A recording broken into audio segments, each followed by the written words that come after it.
Cinema ప్రారంభంలో మనకు నిర్మానుష్యమైన ప్రపంచాన్ని చూపిస్తారు. ఒక ఇన్ఫెక్షన్ కారణంగా ప్రపంచంలో చాలా మంది చనిపోయారు. మానవులను చంపిన ఇన్ఫెక్షన్ జంతువులపై ప్రభావితం చేయలేదు.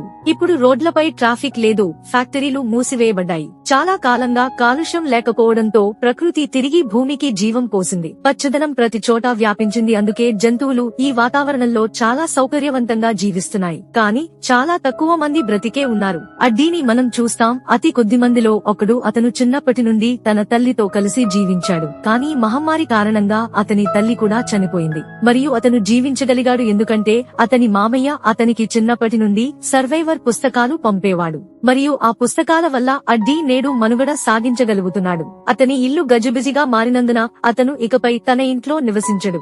ఇక్కడ అంతా అధ్వానంగా మారింది. అతను తన ఇంటి వెలుపల ఒక చిన్న బంకర్ లో నివసిస్తున్నాడు. అతనికి ఆహారం మరియు నీరు ఉన్నాయి, కానీ అవి ఎక్కువ కాలం ఉండవు. అందుకే ఆహారం నిత్యావసరాల కోసం రోజూ పరిసర ప్రాంతాలకు వెళ్తుంటాడు. ఈ క్రమంలో ఇండ్లలో మృతదేహాలు కనిపించడం సర్వసాధారణమైపోయింది. అడ్డీ కూడా తన ప్రాంతంలో నివసిస్తున్న ఒక ఒంటరి వ్యక్తి, మరియు అతను తన ప్రాంతమంతా వెతుకుతాడు. తన ప్రాంతంలో ఇప్పుడు కావాల్సిన వస్తువులు అయిపోయాయి. అతనికి ఒక సైకిల్ మాత్రమే ఉంది. అతను చాలా దూరం వెళ్లడానికి ఇష్టపడడు, ఎందుకంటే అతను చాలా దూరం వెళ్లినప్పుడు అతనికి ఎవరైనా కనిపిస్తే అతన్ని చంపి తింటారని భయపడతాడు. అడ్డీ జీవితంతో చాలా విసుగు చెందాడు. ప్రపంచంలో కరెంటు కూడా లేదు. అతను సమయం గడపడానికి తన మొబైల్ ను కూడా వాడలేకపోయాడు. అతను తన వద్ద ఉన్న అన్ని పుస్తకాలను చదివాడు, మరియు ఇప్పుడు అతను తన సమయాన్ని గడపడానికి తోటపని చేస్తాడు. చాలా కష్టపడి కూరగాయలు పండించగలిగాడు, అందుకే చాలా సంతోషంగా ఉంటాడు. రాత్రి అతను చంద్రుని క్రింద పండుకున్నప్పుడు అకస్మాత్తుగా అతను కొన్ని వింత శబ్దాలు వింటాడు. అతను భయంతో తన బంకర్ కి తిరిగి వెళ్తాడు. ఉదయం రొటీన్ ప్రకారం అతను తన సైకిల్ తీసుకుని అవసరమైన వస్తువులను వెతకడానికి వెళ్తాడు. అతను ఒక ఇంటి పైకప్పుపై ఒక చిన్న సోలార్ ప్యానెల్ ను చూస్తాడు. అది చూసి సంతోషించి ఇంటికి తీసుకొచ్చి ఫోన్ కి ఛార్జింగ్ పెడతాడు.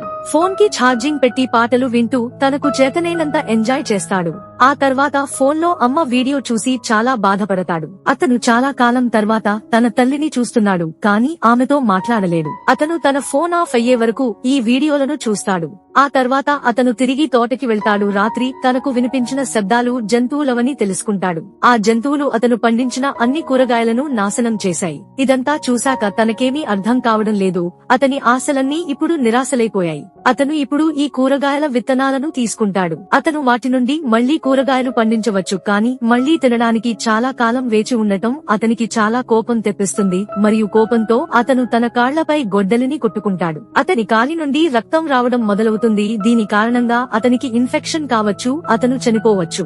అందుకే తన పుస్తకాలు కొన్ని చదివి తన కోసం మందు తయారు చేసి తన గాయానికి పూసుకుంటాడు. రాత్రి పూట మామ అత్త ఫోటోలు చూసి వాళ్లు కూడా బతికే ఉంటారని అనుకుంటాడు. వాళ్ల వల్ల నేను ఇంకా బ్రతికే ఉన్నాను, నేను వాళ్ల దగ్గరకు ఎందుకు వెళ్లకూడదని ఇప్పుడు ఆలోచిస్తాడు. కానీ సైకిల్ ద్వారా అక్కడికి చేరుకోవడం చాలా కష్టం. అతను ముందుగా ఒక ప్లాన్ వేసుకుని తన మామయ్య ఇంటికి చేరుకోవడానికి ఒక మార్గాన్ని నిర్ణయించుకుంటాడు. ప్రతిదీ సరిగ్గా జరిగితే 2 వారాల్లో అక్కడికి చేరుకోవచ్చు. ఈ రాత్రి అతనికి చాలా కష్టంగా ఉంటుంది, ఎందుకంటే అతను చాలా వస్తువులను సేకరించిన తన ఇంటిని వదిలి వెళ్లవలసి వచ్చింది. ఎలాగూ మరుసటి రోజు ఉదయాన్నే బయలుదేరి ఉదయం నుంచి సాయంత్రం వరకు సైకిల్ తొక్కేవాడు. రాత్రి పూట టెంటు వేసుకుని పడుకునేవాడు. దారిలో తినాల్సిన వస్తువులు వాడేవాడు. మంచి విషయమేమిటంటే దారిలో అడ్డీకి బిల్డింగ్ దొరికితే అక్కడ నుంచి కూడా కొన్ని వస్తువులను కూడా సేకరించేవాడు. వారం రోజుల పాటు అంతా బాగానే ఉంది, కానీ ఒక రాత్రి నిద్ర లేచి చూసేసరికి జింక నీరంతా పాడు చేసింది. అదనంగా అతని సోలార్ ఛార్జర్ ను కూడా జింక పగలగొట్టింది. దాని సహాయంతో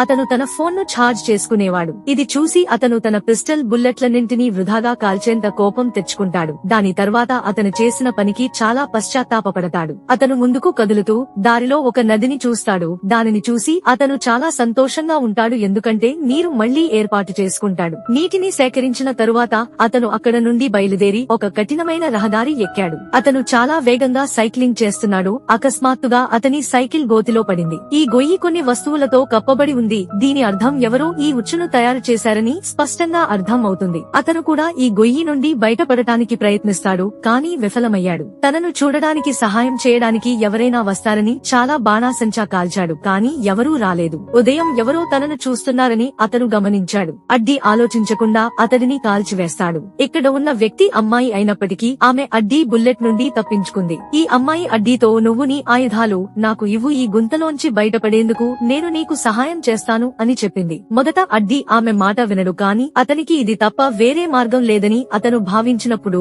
అతను తుపాకీని ఆ అమ్మాయికి ఇచ్చాడు. కాని అతను అంత తెలివి తక్కువవాడు కాదు. అతను బుల్లెట్లు లేకుండా ఆ అమ్మాయికి తుపాకీని ఇస్తాడు. తుపాకీ తీసుకున్న తర్వాత ఈ అమ్మాయి యవా అడ్డీతో చెప్పింది ఇన్ఫెక్షన్ సోకిన వ్యక్తి కాదని నిరూపించుకోమని చెప్పింది. దీనిపై అడ్డీ తన చొక్కా పైకి లేపి ఇన్ఫెక్షన్ కారణంగా అతని శరీరంపై ఎటువంటి గుర్తు లేదని ఆమెకి చూపించాడు. యవా కూడా తన శరీరాన్ని చూపించి తనకు కూడా ఎలాంటి ఇన్ఫెక్షన్ లేదని ఒప్పించింది. యవా ఇప్పుడు అడ్డిని గొయ్యి నుండి బయటకు తీసి ఆమెకు బుల్లెట్లు ఇవ్వమని అడిగింది, కాని అతను నిరాకరించాడు. వారు నిద్రపోతారు మరియు మరుసటి రోజు ఉదయం అడ్డి నిద్రలేచినప్పుడు యవా అతని మెడపై కత్తిపెట్టి ఆమె బుల్లెట్ల గురించి అడుగుతోంది. బుల్లెట్ల గురించి ఆమెకు చెబుతాడు. ఆమె బుల్లెట్లను తుపాకీలో వేసుకుని పారిపోయింది. ఆమె ఇలా ఎందుకు చేసిందో అడ్డీకి అర్థం కాలేదు.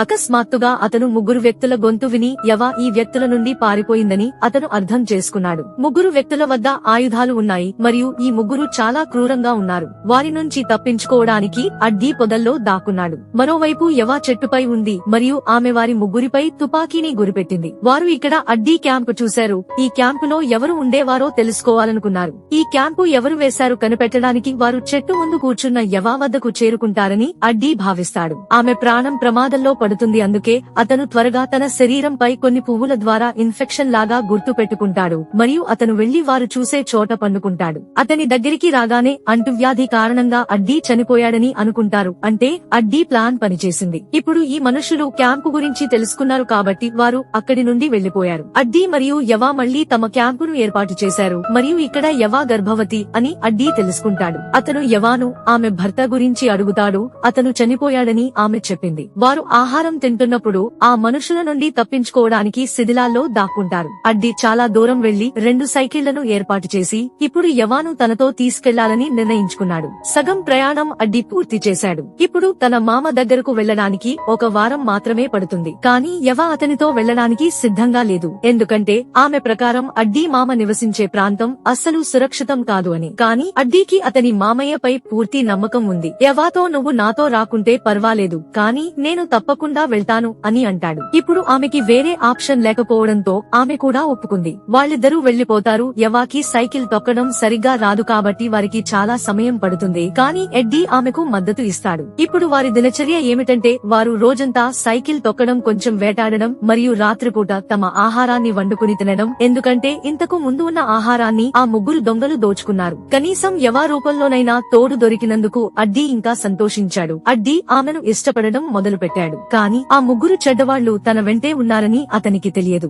అడ్డీ ఆమెను చాలా కేర్ తీసుకుంటాడు. ఆమె కూడా అడ్డీని ఇష్టపడడం మొదలుపెట్టింది. దారిలో యవా మరియు అడ్డీ ఒక చెరువును చూస్తారు. అడ్డీ ఈత కోసం చెరువులోకి దుంకుతాడు. అతను ఈత కొట్టి బయటికి రాగానే వెనకాల పడుతున్న ఆ ముగ్గురు మనుషుల సహచరుడిని చూస్తాడు. అతను యవా అని అడిగాడు. నీకు మాకు సంబంధం లేదు, యవా గురించి చెప్పు మరియు ఆమెను మాకు అప్పగించు, మేము యవాను చంపము అని అంటాడు. ఎందుకంటే యవా వారి కోసం పనిచేస్తుంది. ఆమెకు పుట్టే బిడ్డను మాత్రం తింటాం. ఆమెకు అన్యాయం చేస్తున్నారని, ఆమె వారి నుంచి పారిపోతుందని ఇప్పుడు అడ్డీకి అర్థమైంది. ఆ మనిషి మళ్లీ అడ్డీతో మాట్లాడతాడు. నువ్వు ఈ జీవితాన్ని ప్రేమిస్తే యవాను వదిలేయి, లేదంటే నిన్ను మేము చంపేస్తాం అని అంటాడు. ఇంత చెప్పినా అడ్డీ భయపడలేదు. అతను యవాను తీసుకుని తన గమ్యం వైపు కదులుతాడు. చివరగా కొన్ని రోజుల ప్రయాణం తర్వాత మేనమామ ఇంటికి చేరుకుంటారు.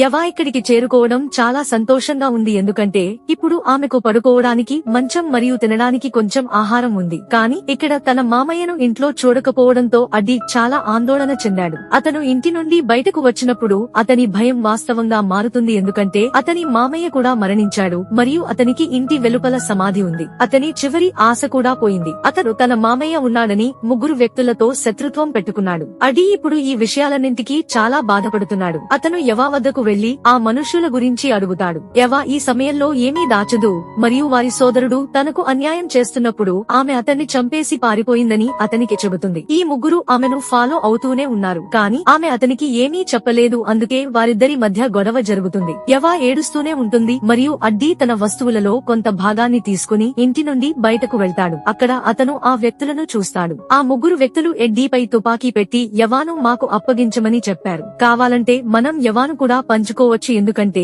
ఇది ఈ కొత్త ప్రపంచం యొక్క కొత్త నియమం అని అంటాడు. కానీ ఎడ్డీ వారి చెడు ఉద్దేశాలలో వారితో చేరడానికి ఇష్టపడలేదు. అతను తన ప్రాణాలను కాపాడుకోవడానికి ఇక్కడ నుండి పారిపోతాడు మరియు పారిపోయే ముందు అతను గాలిలోకి బుల్లెట్ కలుస్తాడు. తద్వారా యవా మేల్కొని ఆమె ప్రాణాలను కాపాడుకుంటుంది. ఇక్కడ పారిపోవడానికి ప్రయత్నిస్తున్న అడ్డీ ఒక వ్యక్తి అతన్ని పట్టుకున్నాడు. అతను అడ్డిని చంపడానికి ముందు వెనుక నుండి ఎవరో వచ్చి ఆ వ్యక్తిని చంపేస్తారు. ఆమె ఎవరో కాదు, అడ్డీ అత్త. ఇప్పుడు ఇద్దరు వ్యక్తులు మిగిలి ఉన్నారు. వారిలో ఒకరు యవా వద్దకు వెళ్లాడు మరియు మరొకరు వీరిని చంపడానికి వీరి వైపుకు పరిగెత్తుతాడు. మధ్యలో అతను అత్త వేసిన ఉచ్చులో చిక్కుకుంటాడు మరియు అక్కడే చనిపోతాడు. ఇప్పుడు అడ్డీ మరియు అతని అత్త యవాను రక్షించడానికి వెళతారు. కానీ యవా నుండి దూరంగా నిలబడి ఉన్న ఒక చెడ్డ వ్యక్తి అతనిని కాల్చాడు. అది అడ్డీ అత్త భుజానికి తగిలింది. ఆ వ్యక్తి మరో బుల్లెట్ ని కాల్చడం ద్వారా అడ్డిని చంపేయవచ్చు కాబట్టి అడ్డీ అక్కడి నుండి పారిపోతాడు మరియు ఈ వ్యక్తి యవాపై తన కోపాన్ని తీర్చుకుంటాడు. అతను ఆమె కడుపు మీద తన్నడం మొదలు పెడతాడు. ఇదంతా చూస్తున్న అడ్డీ ఇప్పుడు కొంచెం శబ్దం చేసి అతని దృష్టిని మరలించాడు. అవకాశం రావడంతో యవా వెనుక నుండి బాణంతో అతన్ని అంతం చేసింది. చివరగా అన్ని ప్రమాదాలు తొలగిపోయాయి. అలాగే అడ్డీ, యవా మరియు వారి అత్త ఒక కుటుంబంలా కలిసి జీవించడం ప్రారంభిస్తారు. ఇక్కడితో ఈ సినిమా కథ ముగుస్తుంది. మా వీడియో నచ్చినట్లయితే మరిన్ని వీడియోస్ కోసం ఛానల్ ని సబ్స్క్రైబ్ చేసుకోండి. అలాగే బెల్ ఐకాన్ ఆన్ చేసుకోండి. మా వీడియోని లైక్ చేయండి, షేర్ చేయండి. మా వీడియోని పూర్తిగా చూసినందుకు మా ఛానల్ తరపు నుండి మీకు ధన్యవాదములు.